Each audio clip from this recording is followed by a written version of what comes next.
গাছের কলাটি দেখতে পাচ্ছেন মাটি থেকে, এই যে মাটি থেকে এই পর্যন্ত এই হয়েছে গাছের কলা।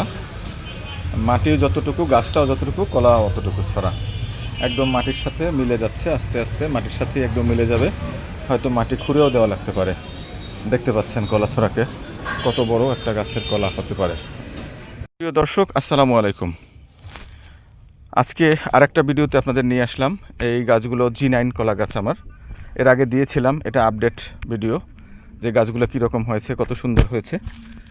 দেখতে পাচ্ছেন আমার সুন্দর একটি বাগান হয়েছে G9 কলা গাছের। প্রত্যেকটি চারা অনেক সুন্দর হৃষ্টপুষ্ট, দেখতে পাচ্ছেন। তো এই বৃষ্টিটা কমে গেলে আল্লাহর রহমতে আরও সুন্দর হবে গাছগুলো। বৃষ্টির কারণে, অতিবৃষ্টির কারণে গাছগুলো একটু থমকে গেছে। তো বৃষ্টিটা কমে গেলে আল্লাহর রহমতে আরও ভালো হবে আশা করি। পুরো বাগানটাই, এই যে পুরো বাগানটা দেখতেছেন, এটা পুরোটাই G9 কলা গাছের বাগান। এই G9 অথবা টিস্যু কালচারাল কলা বলে অনেকে, এটা ল্যাবে তৈরি হয় গাছগুলো। দেখতে পাচ্ছেন অনেক সুন্দর হয়েছে।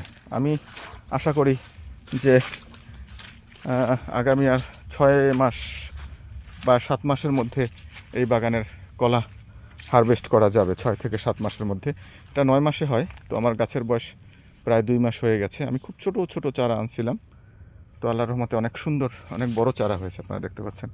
তো সবাই দোয়া করবেন যেন এই সুন্দর কলা হয় আমার এই বাগানটিতে।